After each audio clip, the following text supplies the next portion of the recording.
country and everything.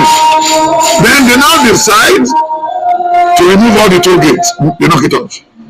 He said some people are using the money for what is not right, this and that.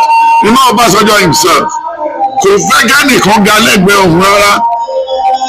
Ẹnu ó ní ẹ̀tanú yẹn wà ní ẹ̀jẹ̀ Ìgbò ni. You know Obasanjo is from Anambra State. Ẹ̀jẹ̀. Ẹ̀yin èèyàn mi, mo tún mú ọ̀rọ̀ bàbá wa Prophète Tibẹtan náà mo tún mú wá fún wa. Apá kejìlélẹ́yìn ọ̀jẹ̀ lórí ọ̀rọ̀ tí bàbá sọ, ọ̀rọ̀ pọ̀ náà tí wọ́n sọ, àmọ́ ibi tí wọ́n ti mẹ́nu bà ọ̀rọ̀ bàbá wa Ọbásanjọ́ òní mo fẹ́ pè síta fẹ́yìn yẹn wá kẹ́ ẹ gbọ́. Ẹ wá gbọ́ nǹkan tí Ọbásanjọ́ ṣe fún wa. Ẹ wá gbọ́ àrà tí Ọbásanjọ́ fi wá dá nítorí Dangote. Torí Dangote ẹ wá wò bí wọ́n ti balẹ̀ Yorùbá jẹ́ tó. Kí ló dé? Bàbá Ọbásanjọ́ ìwà tẹ̀ wí ọ̀mọ̀ dáa. Kí ni nǹkan tí ẹ lè tọ́ka sí wípé ẹ ṣe fún wa nígbà tẹ́ ń ṣe ìjọba Nàìjíríà? Kí ni nǹkan náà? Ẹ wá sọ síta ká gbọ́. Bàbá Ọbásanjọ́, àníṣe nǹkan tí ẹ ṣe fún ìran Yorùbá táwọn ìran Yorùbá tá a jẹ àǹfààní ẹ̀ nígbà tẹ́ ń ṣe àkóso orílẹ̀-èdè Nàìjíríà lọ́wọ́lọ́wọ́.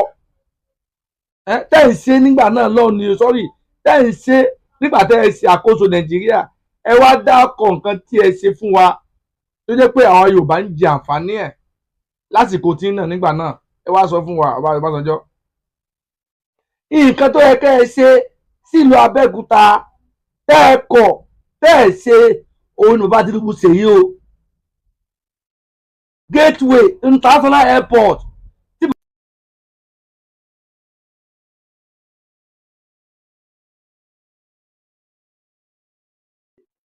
International Airport tó yẹ kẹ́ ẹ ṣe lásìkò tí tẹ́ ẹ kọ̀ tẹ́ ẹ ṣe fún wa òun ni bàbá wa Bọ́lá Ahmed Tinubu ni wọ́n ṣe fún wa yìí o l'Abẹ́òkúta. Nígbà tí wọ́n fẹ́ sí airport yẹn ẹ̀yin náà wò ẹ tẹ̀lé wọn lọ bẹ̀. Bàbá tí ojú ò tì í ni. Ó yẹ kójú ó tì yín bàbá. Ó yẹ kójú ó tì yín. Bàbá kódà kí ló dé? Kí ló dé? Bàbá ọtí bẹ̀rẹ̀ tó wá sọ́nà ọ̀rọ̀ wọn wípé kò lè ká má jẹ́ kó dùn wá gbé bàbá Ọbásanjọ́ wọn ò rí nǹkan ṣe fún àwọn ọmọ Yorùbá nígbà tí wọ́n ti jọba wọn. Torí pé Ìgbò ni wọ́n, ọmọ Anambra ni wọ́n kàn gbélẹ̀ Yorùbá ni. Ẹ má yẹ kí n sọ̀rọ̀ jù, ọ̀rọ̀ pọ̀ tí bàbá wa Prophète Tibẹtan sọ nípa bàbá wa Ọbásanjọ́, ọ̀rọ̀ pọ̀ tí wọ́n sọ gan ni o, àmọ́ ẹ má yẹ kí n sọ̀rọ̀ jù. Mo fẹ́ kí a jọ fà balẹ̀ kí a jọ gbọ́ ọ̀rọ̀ náà ṣẹ́ni gbọ́. Ẹ má bá wa ká lọ. Ẹ ṣé. Ẹ̀jẹ̀ Ìgbò nìyẹn. Bí o bá ní ṣọ́ọ̀bù ní Kòròdú, bó jẹ́ òde ayé, bó jẹ́ anywhere, tó bá ń ta bọ́tà, tí Ìgbò mẹ́ta bá ti ṣí ṣọ́ọ̀bù sẹ́gbẹ̀ẹ́, automatically o máa kó gbà wọlé. Wọ́n ò lè gbà kó ga. Tí Ìgbò mẹ́rin bá lọ kọ̀ọ̀kan wá ní China ní 81, 82, 71, nígbà tí wọ́n bá máa wá dé, wọ́n bá ṣe jọ lọ kẹ́rù yẹn sínú kọ̀ńténà wa, tí wọ́n bá dé kò tó ń retí ẹrù wọn, Ìgbò mẹ́rẹ̀ẹ̀rin méjì ló máa kù, wọ́n á ti pa méjì ara wọn. Then Ìgbò náà ló ń ta kidney ẹ̀ ní Indian ní táìmù Buhari, táìmù Goodluck Jonathan, táìmù Goodluck Jonathan náà ti ń ta kidney wọn. So automatically tó bá Ìgbò tí ó bá ẹran èèyàn lọ́wọ́ ẹ̀ tó ń jẹ má bù.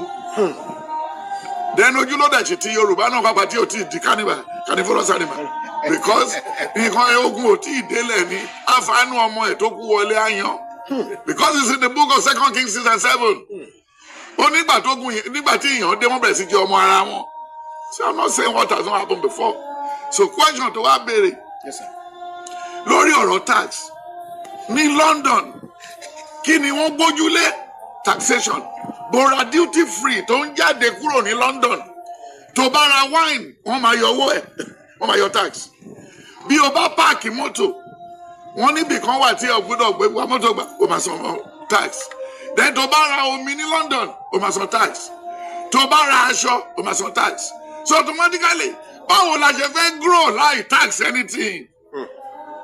Dẹ́dẹ́ bá ní wọ́n máa kó jẹ́jẹ́ kó tẹ̀ ṣìgbà náà kárí ṣe bówó la fi tún refinery ṣe ṣe bí refinery yẹn wọ́n ti tà good luck tonight wọ́n ti tà then Yar'Adua ló ra padà àbí kò yẹ ẹ́ sìn Tinubu ti tún ṣe òmòye bálẹ̀ tá à ń ṣe lójúmọ́ a lè dúró ti refinery Dangote wèrè ni Dangote is an epilepsy person oníwárapá ni Dangote ọlọ́dẹ orí ni Dangote òwèrè ni Dangote lọ́wọ́ cement tí wọ́n tà ní Kútọ́nù cement Dangote ní Kútọ́nù ó less sí ti Nàìjíríà lọ́wọ́ cement tí Dangote tó ń tà ní Sierra Leone tó ń tà káàkiri Nàìjíríà ní Dangote fún okùn mọ́ lọ́rùn gbogbo cement gbogbo nǹkan ẹ̀ ló wọ́n kú then nǹkan tó ń bá lọ ń sìn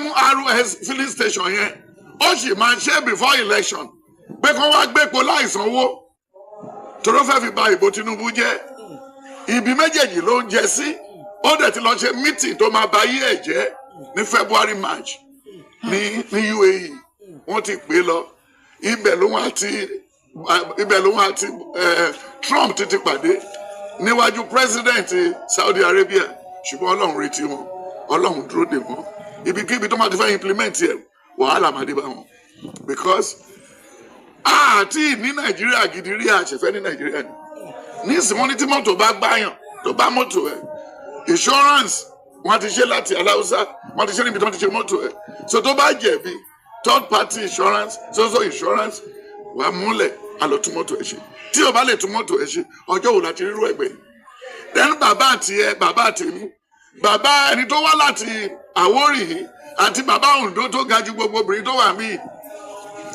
kì í ṣe gbogbo ògbà ní bàbá ẹ̀ lè gbé kẹ̀kẹ́ jáde lóńdó ní 1963 ní 1954 wọ́n ti gba kẹ̀kẹ́ nídìí bàbá àwọn àti ìyá ẹ̀ máa sá lọ lẹ́ni because kẹ̀kẹ́ yẹn ò ní insurance kò san owó kẹ̀kẹ́ Awólọ́wọ̀ lo policy yẹn náà ó dẹ̀ ṣiṣẹ́ dennis rí wọ́n sí àti gbépo parí gbogbo ọ̀nà tó lọ sájà tó ṣe tó gate sí ṣé o ti ríbi tó dáhùn bẹ́ẹ̀ they are maintaining the place ó ti experiment kan tó fẹ́ ṣe ó ti lọ Brazil ó ti wọ mọ́tò lójú títì ó ti lọ sí France ó ti lọ everything ó ní ẹ jẹ́ kó ṣe kan tó fẹ́ ṣe ẹ jẹ́ kó ṣe kan tó fẹ́ ṣe wọn lóbìnrin fẹ́ lọ bímọ lọ́sípítù ẹni kan gbé flask tí ẹ̀ dání kọ́ dẹ̀ bá mú fóònù nọ́mbà àti síìmù ẹ̀ ṣé onílẹ̀lẹ̀ tó fẹ́ lò ní nǹkan méjèèjì ó fẹ́ lọ ké ni àwọn bímọ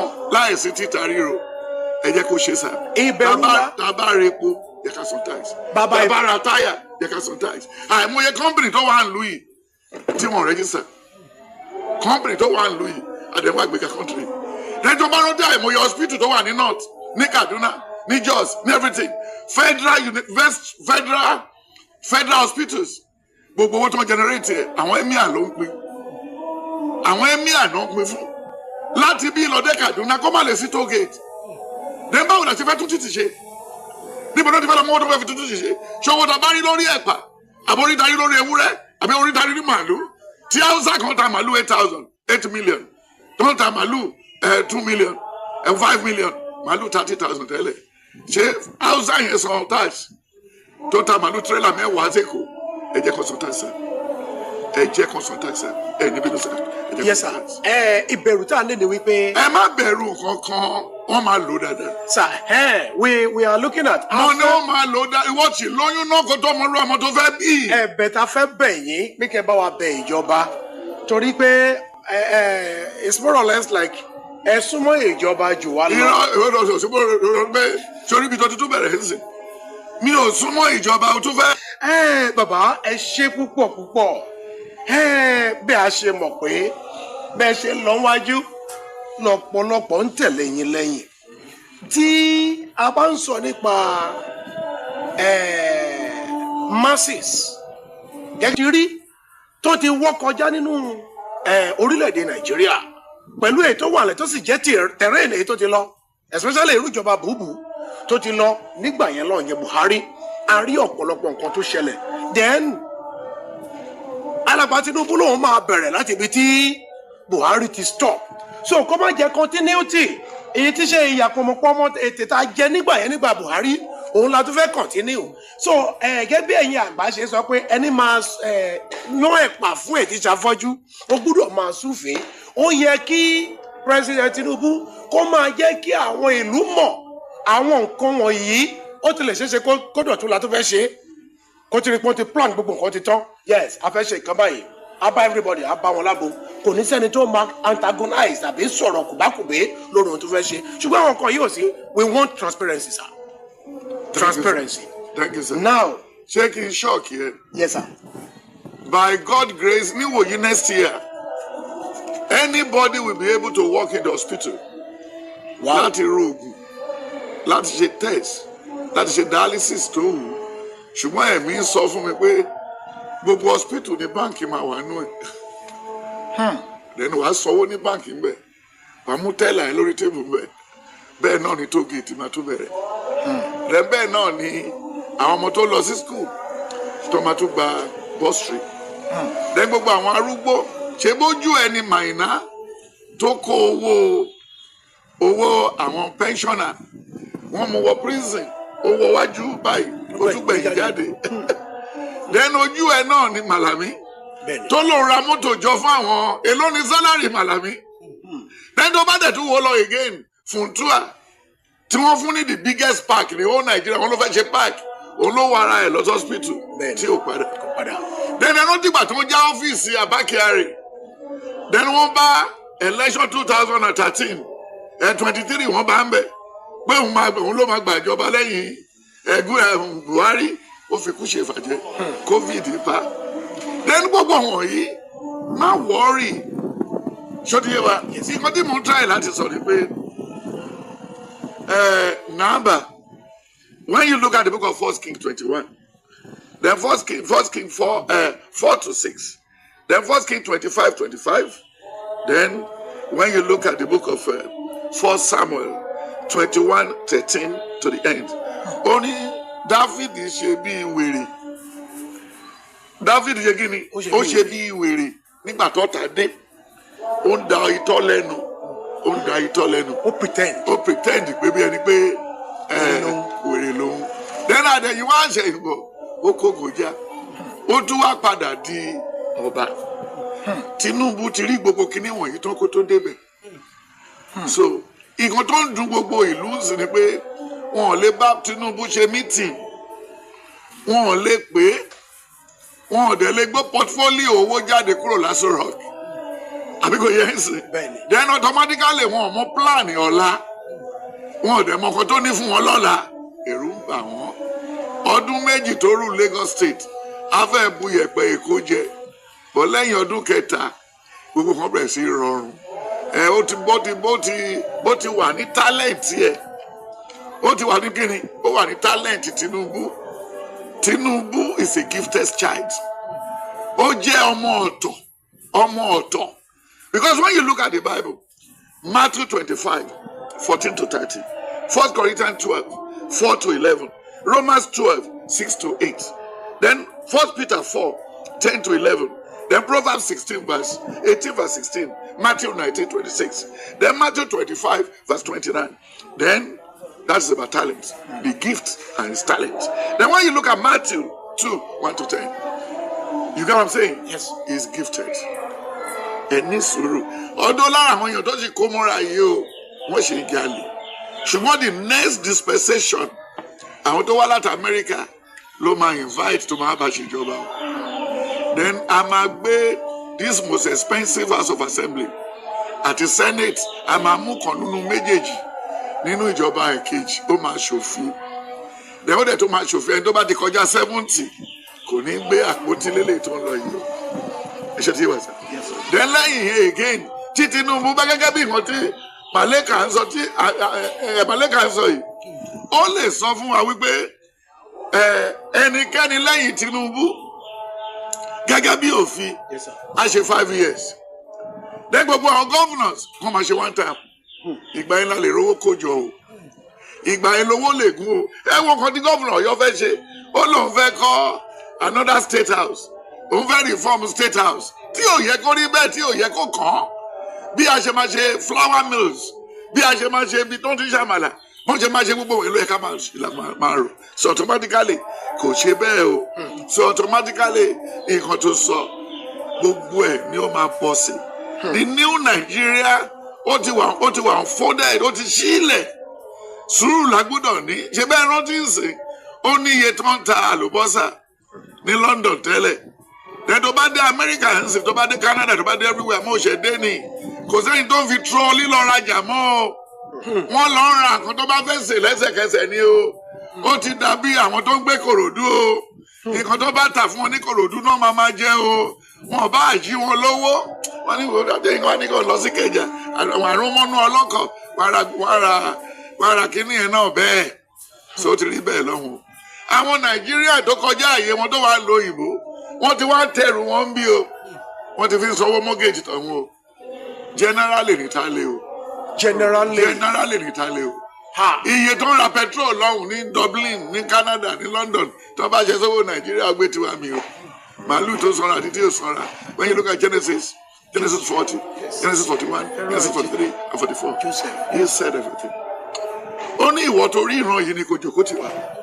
wọ́n sì máa create àyè fún wòlíì ní the next second time Tinubu we have to get an office wòlíì láti lá ní office Aso Rock Ọbásanjọ́ ló fẹ́ create ẹ̀ fún mi tẹ́lẹ̀ bó tó yẹ kí Tinubu ronú pa ẹ̀ sìn kálàfà wà ń bẹ̀ kí muslim kí wòlíì wà ń bẹ̀ tó dágájíá nítorí pé next year lọ́hùn a gbọ́dọ̀ gbàlejò rádaràdá síbí gẹ́gẹ́ bí ọ̀rọ̀ tó sọ lẹ́ẹ̀kan ń sìn òní báwo ló ṣe fẹ́ wá invest síbí mi ò digress yẹ kí down question ṣe rí tí a bá débi tá a ti fẹ́ yàgbẹ́ ìdí àṣì ó ní mechanism tiẹ̀ àbí kò yẹ ẹ́ sìn then again tí a bá débi tí gbogbo laws yìí ṣé o rántí pé àwọn kan ṣe wá invest in telecommunication system nílùú yìí then kò tó wá rántí pé nínú ìrìn àjò ń sìn telecommunication system ó máa tẹ́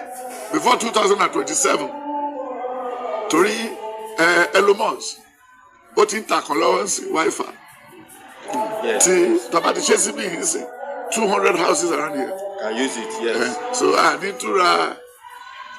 túra data lọ́wọ́ Mike Adenuga mọ́ Adenuga ní tún jẹ́ the second richest man or third richest man fourth richest man àsìkò tó eléyìí tó jẹ́ Titu ìyẹn ń bọ̀ so bẹ́ẹ̀ lọ́mọ̀ sí ti wọ Nàìjíríà wọ́n ti ń ta already then again nígbà tó bá ní àwọn investor tó bá fẹ́ sọ̀rọ̀ ń pa yẹn gbogbo ìrìn tí Ọbásanjọ́ rìn nígbà tó wà president tó lóun lọ pé àwọn investor wá èèyàn mélòó ló wá.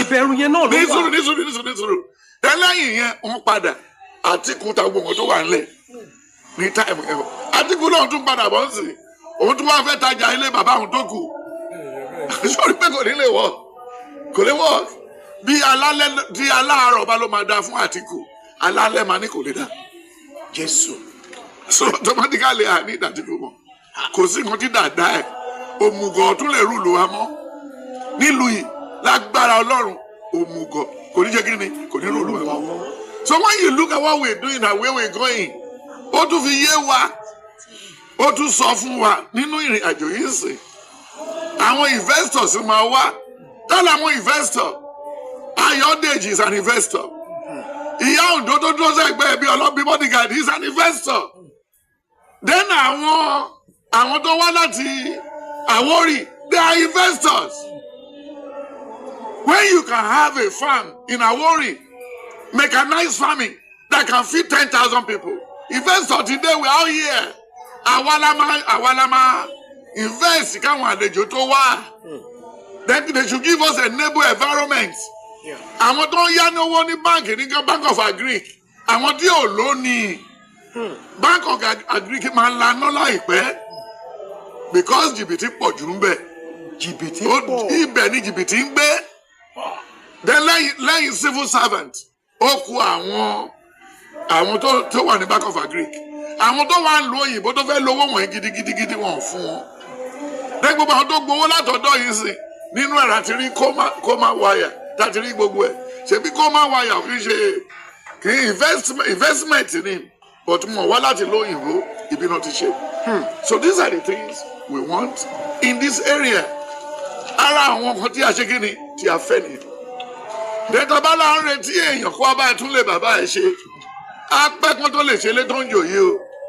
Wọn ò ní í ṣe o. Èyí ẹ̀sà. Torí àwọn tó ń bọ̀ yìí náà tó bá ti kéré wọn máa kó lọ sí ìlú wọn ni o. I need plenty investors. Tó bá dé máàlì tó ń ṣe nílẹ̀ Ìgbò tó ń ṣe mọ́tò. Innocent. Ó wà bẹ́ẹ̀. So jẹ́ kó ṣe mọ́tò tí Nàìjíríà lè lò tí ò ní bátìrì. Tí Elon Musk bá wá jẹ́ kó wá invest sí Kano, kó wá invest Ondo State, kó wá invest sórí omi. Ṣé bómi náà fíìlì lẹ́kọ̀ọ́ yìí tó bá yá wọ́n jì máa lọ fíìlì omi ní Port Harcourt, wọ́n jì máa lọ fíìlì omi náà ní Ìgbọ́kọ̀dá because àti rí sample lẹ́kọ̀ọ́. Okay. Àwọn investors ti ń wọlé. Tó bá ń wọ plane tábàjọ́ ń lọ lẹ́ẹ̀kọ̀ọ̀kan, wàá rà àwọn òyìnbó lórí flight. Wọ́n pọ̀ jù tẹ́lẹ̀. Eléyìí tí wọ́n wá last Tuesday BA tó gbé wa àwọn òyìnbó tó wà ńbẹ̀ wọ́n wọ first class o. Wow. Business class, economic class, premium economy, yes, because wọ́n ní nǹkan tó fẹ́ wá ṣe. Then plan permutation, go to Ijebu-Ode, go to way to Ondo State. Àwọn èèyàn ti invest. Kí la tí need ń ṣe oúnjẹ la need. Oní tó ń jẹ bá ti tán nínú iṣẹ́. Eléyìí tó kù ṣe kí ni? So the investors are coming and they will come. We need Dunlop. Other people would have been doing tire for us. We need to bring Dunlop back, Michelin back. Tinubu should work on that. And then they should encourage the people of Niger Delta, people of Ondo State, people of Ijebu-Ode to plant more rubber. To plant more what? More rubber. Not palm tree alone. And how many investors do you have in Malaysia? They took our palm kernel down there in 1976. And today they are using the red oil to do as the engine oil in their car. They were using it to fly a plane. They were using it to do a lot of things. We should invest on that. Even we don't pray for anybody who will take our raw materials out of this place. And we should work on Ajaokuta. We needed Ajaokuta at all cost to do carrying, to do a lot of things. And then we need the bitumen. They should not give it to Dangote alone. The bitumen is supposed to start now. That is the area. But Dangote is our problem. Mo lérò pé ẹ gbádùn ọ̀rọ̀ tí bàbá wa Prophète Tibẹtan tí wọ́n sọ dáadáa bí tẹ́ bá wá gbádùn ẹ̀ mo bẹ̀ yín ni mo rọ̀ yín ni ẹ bá mi subscribe to YouTube channel mi ẹ sì mọ́ gbàgbé láti bá mi pín ètò náà kọ́ lọ dáadáa lórí ètò ìbíyẹmí TV show òun náà la wà gbogbo ẹ̀yin fans mi gbogbo ẹ̀yin olùfẹ́ mi káàkiri àgbáláyé mo kí yín o mo dúpẹ́ lọ́wọ́ yín ẹ kú àdótì mi mo wá gbà lọ́dọ̀ àfihàn pé ojú tẹ̀ fi ń wo ètò mi ojú tó ní fọ́ bẹ́ẹ̀ ni etí tẹ̀ fi ń gbọ́ gbogbo nǹkan tẹ́ bá gbọ́ ń bẹ̀ lórí ètò ìbíyẹmí TV show etí náà ò ní di o ọwọ́ tẹ̀ wá bá mi pín ètò yìí tí ó fi lọ dáadáa táwọn yóò fi rí mi tó mọ̀ pé ìbíyẹmí TV show náà wà tóun náà mú drop àwọn experience kọ̀ọ̀kan ṣẹ̀dígbọ́ ẹni fọwọ́ náà níbi gbọ́mọ sí ṣẹ̀dígbọ́ láti ètùmọ̀ rẹ̀ àwa náà láàmú wa bẹ́ẹ̀ náà sì ni ẹ̀yin náà láàmú dé bá ṣẹ̀dígbọ́ ẹ ṣé o mo mọ̀ lóore o God bless you yóò túbà yóò túṣẹ fún wa láṣẹ Èdùmàrè.